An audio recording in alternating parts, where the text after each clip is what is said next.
महाभारत प्राचीन काल का सबसे बड़ा युद्ध माना जाता है। इस युद्ध में अनेक शक्तिशाली योद्धाओं ने भी भाग लिया। माना जाता है कि महाभारत के युद्ध में ऐसे ऐसे महाशक्तिशाली योद्धाओं ने भाग लिया जो अपराजय माने जाते थे। इसके अलावा महाभारत में सबसे शक्तिशाली हथियारों का भी इस्तेमाल किया गया। लेकिन क्या आप जानते हैं कि इतने महान योद्धाओं में से सबसे शक्तिशाली योद्धा कौन थे?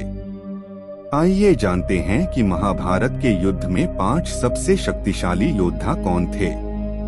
नंबर 5 पर आते हैं अर्जुन। महाभारत के युद्ध में शक्तिशाली योद्धा के रूप में अर्जुन को भी जाना जाता है। माना जाता है कि अर्जुन के पास कई अस्त्रों का ज्ञान था। कहते हैं कि जब अर्जुन को चुनाव का मौका दिया गया कि वो कृष्ण की नारायणी सेना को चुने या स्वयं निशस्त्र कृष्ण को, तो उन्होंने कृष्ण का चुनाव किया। यह महाभारत का सबसे बड़ा निर्णय था। अर्जुन ने ही कौरवों की आधी से अधिक सेना को मारा। इनमें भीष्म और कर्ण भी शामिल थे। अर्जुन को 5वें नंबर पर क्यों रखा गया है, ये आपको आगे पता चलेगा। नंबर 4 पर आते हैं द्रोणाचार्य। द्रोणाचार्य ने ही दोनों तरफ के सेनाओं को ज्ञान दिया था। इनके पास हर अस्त्र को चलाने का ज्ञान था। इसमें नारायण अस्त्र, पाशुपतास्त्र और ब्रह्मास्त्र भी शामिल है। वैसे तो युद्ध में द्रोणाचार्य को कभी सीधे पराजित नहीं किया जा सकता था।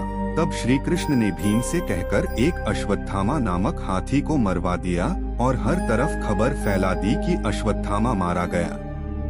यह सुनकर द्रोणाचार्य ने हथियार डाल दिए और तब धृष्टद्युम्न ने छल से द्रोणाचार्य का वध कर दिया।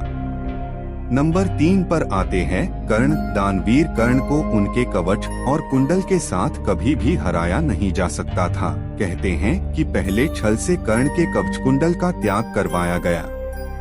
उसके बाद भी युद्ध में कर्ण से जीतना असंभव था। कहते हैं कि जब कर्ण का रथ एक गड्ढे में फंसा तब छल से अर्जुन ने कर्ण का वध किया। कर्ण को वरदान मिला था कि उसके कवच और कुंडल को दुनिया का कोई भी अस्त्र शस्त्र नहीं भेद सकता था।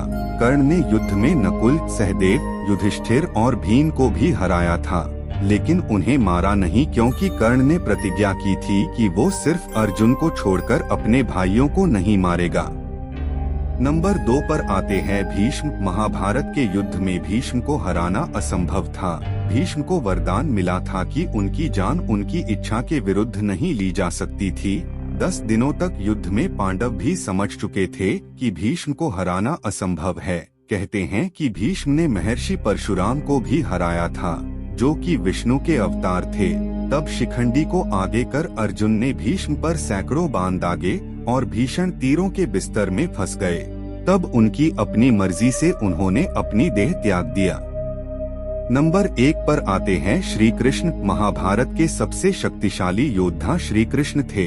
कृष्ण भगवान विष्णु के अवतार थे। उन्होंने महाभारत के युद्ध में कोई भी हथियार इस्तेमाल नहीं किया था। श्री कृष्ण सिर्फ अपनी रणनीति से वो इतने महान योद्धाओं को मात दे पाए। कहते हैं कि अगर श्री कृष्ण हथियार उठा लेते तो सिर्फ अपने सुदर्शन चक्र से कौरवों की पूरी सेना का विनाश कर देते, क्योंकि कृष्ण के सामने कोई भी योद्धा अमर नहीं था।